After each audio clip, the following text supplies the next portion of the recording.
Good morning mga ka-backyard. So meron ako ditong in-order.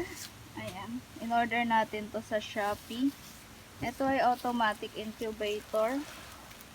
So ngayon i-unbox natin siya at susubukan natin kung legit na nakakapapisa itong incubator na ito. So let's unbox it.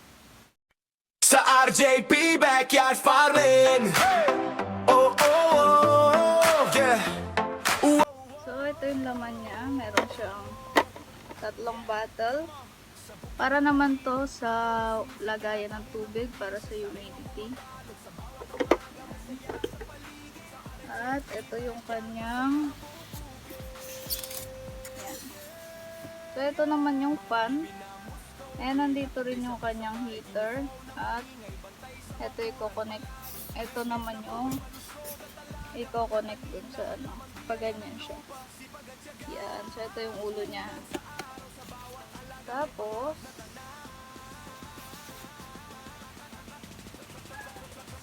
ito yung screen. Para pag malapit na mapisa, ipapatong lang to. At ito dito yung iba niyang tools. Ayan. So ito na yung laman niya. Tanggalin ko lang.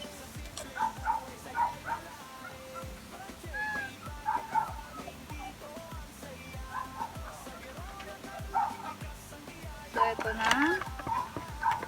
Ayan.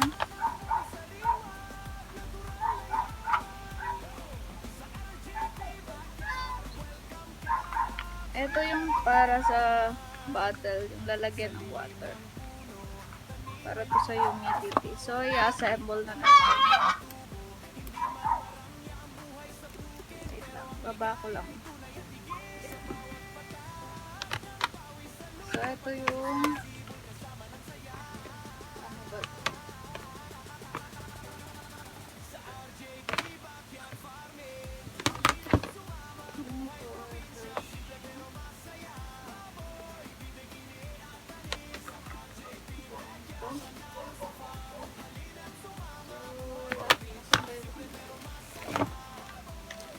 Ito yung sa cord niya.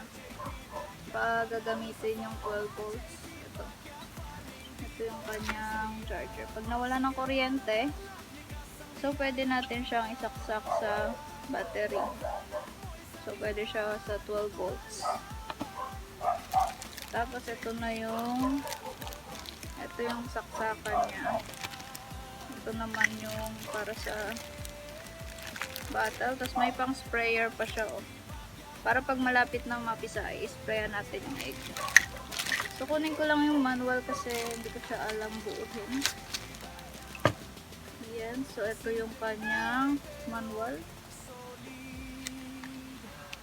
So yan, nakalagay dito kung paano siya gawin. So ganun pala siya. Yan. So yung binili natin mga ka-backyard na incubator is 52 eggs capacity. Pag itlog ng manok yung ilalagay. Pero pag itlog ng duck, nasa 36 lang na eggs ang kasya. So ito yung automatic, susundan ko lang. Sariwa't luntian dito sa bukid, buhay ay tunay. RJP Backyard Farming, halina't sumama. Buhay probinsya, saya'y walang kapantay na.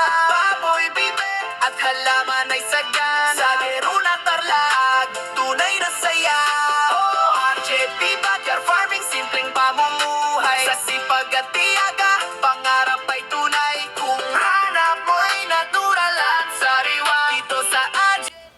So ito na mga ka-backyard na assemble na natin. So hindi ko na naipakita lahat pag-assemble dahil nahirapan tayo mag-assemble mga ka-backyard.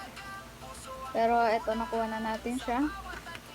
So sinunod ko lang tong guide nila dito sa kanilang manual. At ayan.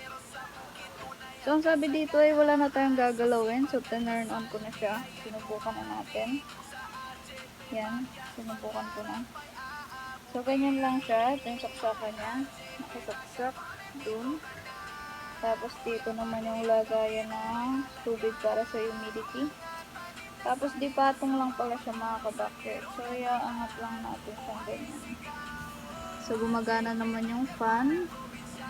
And yung roller ay hindi ko sure pa kung gumagana na. Pero check natin. So ayan, tumataas na yung kanyang temperature. So wala akong ginalaw dyan mga ka-backyard dahil ang sabi sa manual, egg test button. Ano yun? Ito. So ito meron din siyang pang handling. So kung mag-check tayo kung fertile yung egg, dito lang natin siya isasalpak na ganyan. So ito lang yung pinipindot dyan. Pag turn off yan. Ayan. So ayan mga ka-backyard. So nakalagay dito ay factory preset temperature 37.8. Hatching other eggs. Ayan. Press plus key and it appears 88.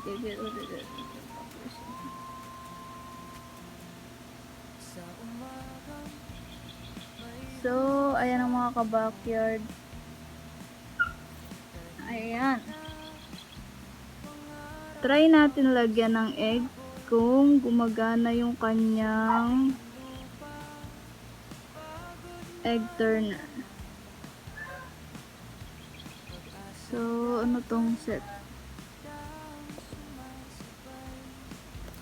So pipindutin ng ganun pag isa-set natin yung temperature.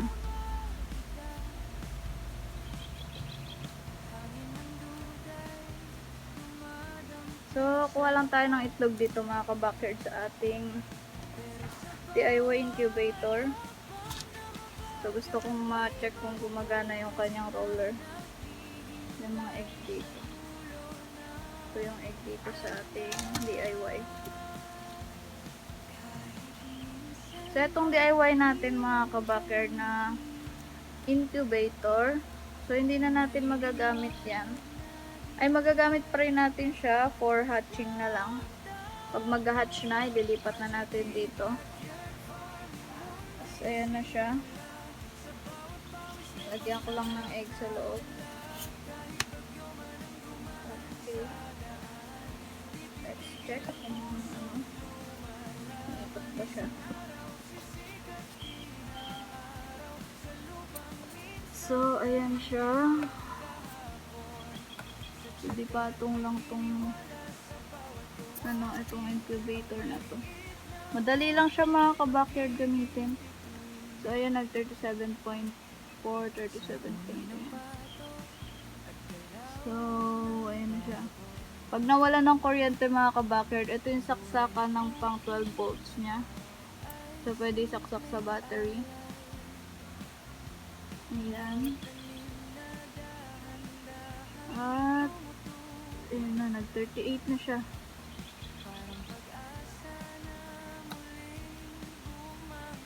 So, tumataas pa din.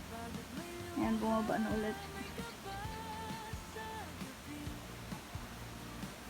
So, ganyan lang siya mga ka-backyard. At hindi ko sure kung gumagana tong roller niya.